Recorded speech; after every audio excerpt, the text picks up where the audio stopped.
Olá pessoal que assiste meu canal, tudo bem com vocês?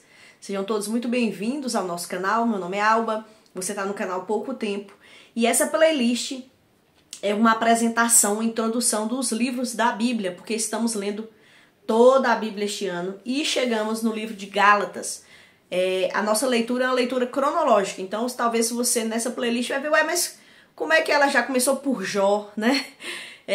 Como é que ela estava lendo Atos e agora está em Gálatas? Então é por conta dessa cronologia, né? Conforme os fatos foram acontecendo, para a gente ter um entendimento melhor ali dos relatos da palavra de Deus. E este vídeo é uma introdução a respeito do livro de Gálatas. Gálatas foi escrito ali no ano entre 49 a 55 depois de Cristo, escrito por Paulo, o apóstolo. Ele escreve para essa região, então foram várias igrejas na Antioquia, né, a região ali que hoje é Turquia. O público eram pessoas não judeus. Tinha judeus e não judeus, né, nessa expansão do evangelho, mas nessa região especial, um número grande de pessoas não eram da nação de Israel, certo? Eram gentios. Gentios são pessoas de outros povos, de outras nacionalidades. E o problema, né, o que Paulo está tratando ali, é que havia uma disputa, um problema relacionado à circuncisão. Por quê? Porque os cristãos judeus ainda estavam arraigados à lei judaica e eles queriam dizer o seguinte, ó, para você ser salvo, você precisa de Jesus e a circuncisão. Jesus e cumprir os rituais da lei mosaica, né? Então tinha isso daí. E Paulo vai fazer um tratado contra isso daí, porque em qualquer ambiente, se alguém prega o evangelho dizendo que para ser salvo precisa de Jesus mais alguma coisa, né? Jesus e não cortar o cabelo, Jesus e devolver o dízimo, Jesus e mais alguma coisa. Pode saber que esse evangelho aí não é o evangelho verdadeiro. Então Paulo vai fazer essa defesa. E aí o capítulo 1 e capítulo 2, ele vai falar sobre o evangelho do Messias crucificado. O capítulo 3 e o capítulo 4, a partir desse Jesus crucificado, cria uma nova família multiétnica. Então ele vai dizer que o evangelho é para todos os povos. E do capítulo 5 e 6 ele vai falar da operação do Espírito Santo que transforma vidas. Então é mais ou menos essa dinâmica que você vai encontrar neste livro. E o capítulo 1 e o capítulo 2, primeiro Paulo começa falando sobre, ele faz uma defesa do seu apostolado, né? Ele diz, olha, eu sou um apóstolo que fui chamado pelo próprio Jesus Cristo ressuscitado. Então Paulo diz, o evangelho que a mim foi entregue pelo próprio Cristo. Por isso que ele é apóstolo. E por isso que não tem apóstolo hoje. Porque para ser apóstolo, a pessoa tem que ter visto Jesus ressuscitado, ó, uma testemunha ocular. Tem que ter recebido do próprio Cristo os ensinamentos que é transmitido. Então Paulo é este apóstolo que foi fora de tempo, que ele mesmo fala, mas ele recebeu de Jesus. E por que não tem apóstolo hoje? Porque senão tudo que o apóstolo fosse falar teria que ser uma doutrina irrevogável. Porque todos os apóstolos tiveram essa prerrogativa de serem as colunas, os pilares da igreja. Então hoje não existe mais, porque senão a Bíblia teria que ser reescrita ou continuar a sua escrita ainda hoje. Porque os apóstolos teve essa incumbência de escrever esses tratados para a igreja. Então realmente os apóstolos fecharam, acabou ali.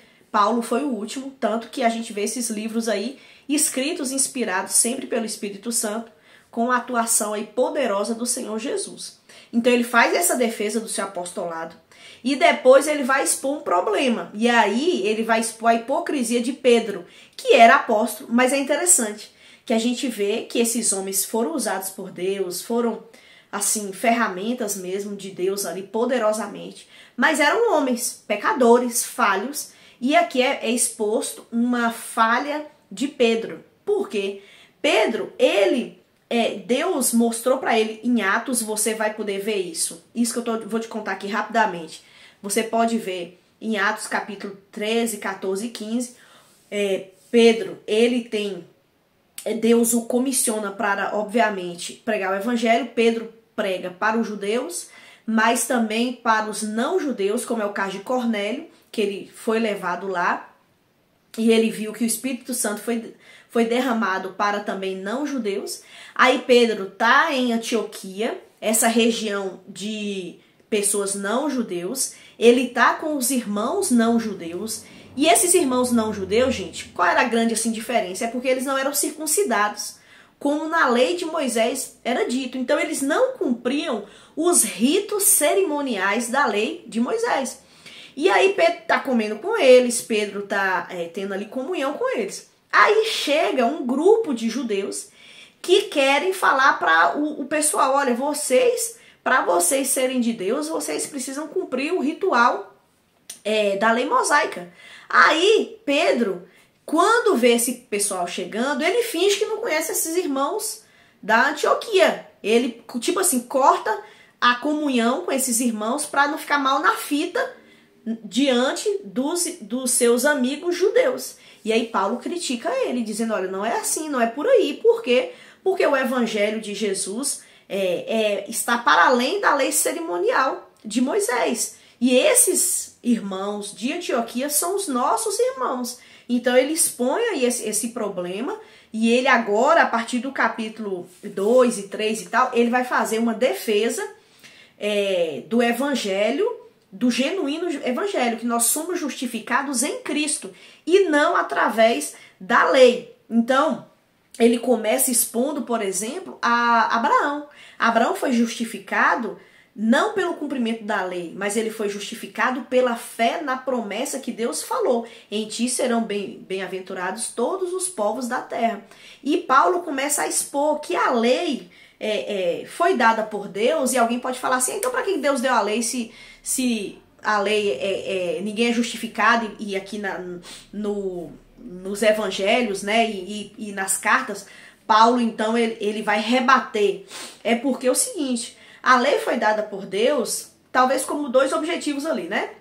O primeiro, como para expor o pecado do povo, a lei mostra a gravidade e a profundidade do pecado, e como um aio, que Paulo vai usar essa expressão em outra carta, como um professor que vai direcionar o povo. Então o povo de Israel era realmente diferenciado, e essa lei foi boa para esse povo, mostrando a santidade de Deus, mostrando a gravidade do pecado. Mas essa lei deveria acontecer o seguinte, quando a pessoa tentasse cumprir essa lei, tentasse viver a partir dessa lei, ela deveria cair em si e falar, Deus, eu não consigo ser perfeito, não é pelo meu esforço, não é pelo meu mérito que eu consigo qualquer coisa, porque não é pela fé. E aí Paulo vai então fazer essa apresentação. A lei é boa, a lei foi dada por Deus, a lei ela revela o caráter santo e perfeito de Deus, mas a lei revela que nenhum ser humano consegue chegar até Deus a partir dos seus esforços. E aí a defesa de Paulo vai ser sobre a obra de Cristo, que nos torna justos. Nós somos justos diante de Deus. Aquele que crê em Jesus como seu Salvador, aquele que recebe o perdão de Deus a partir da cruz de Cristo, essa pessoa se torna justa, ela se torna cumpridora da lei, não por esforço, mas pela fé de que através de Jesus coloca isso em nós, entendeu? Ele nos capacita, ele nos dá a justiça que ele alcançou. No final do capítulo 5 é muito, muito belo, vai falar sobre a obra da carne e o fruto do Espírito. E aí ele vai mostrar, a obra da carne ela é produzida naturalmente. Você vivendo a sua vida, você tentando ser cumpridor da lei, você vai produzir obras da carne, que é todo tipo de imundícia que sai do nosso coração naturalmente, sem fazer esforço. Sem fazer esforço a gente é invejoso, sem fazer esforço a gente comete todo tipo de devassidão, sem fazer esforço a gente acaba com os nossos relacionamentos e por aí vai. Leia lá que você vai ver. Mas a obra do Espírito produz o fruto do Espírito, que não é por nosso mérito, não é por nossa força, mas é pela ação do Espírito. E aí fica aqui uma última palavra. Em Gálatas a gente percebe que o nosso trabalho, porque há um esforço nosso também, o nosso trabalho é descansar no que Cristo já fez por nós. O nosso trabalho é nos apropriarmos das bênçãos, nos apropriarmos da obra de Cristo. Ele já nos santificou, ele já nos justificou, ele já perdoou os nossos pecados, ele já venceu o poder escravizador do pecado. Jesus já venceu o poder aniquilador do pecado, que é a morte. Então, eu e você, crentes, nosso trabalho é descansar no que Cristo já fez, é nos apropriarmos da obra de Cristo. É uma carta fantástica. Leia este texto, medite na palavra de Deus. Antes de ler, ore e fale: Senhor, me ajuda aqui a compreender as profundidades dessa carta, porque esta sabedoria encontrada nessa carta vai te libertar, vai te curar, vai fortalecer a sua fé no amor de Cristo por mim e por você. Então, leia a Bíblia, fique firme. Espero que esse vídeo tenha te animado. Vamos continuar aí, na nossa leitura diária da palavra de Deus, nos alimentando dessa palavra maravilhosa. Obrigada por você me acompanhar até aqui. Um forte abraço, Deus te abençoe e até a próxima.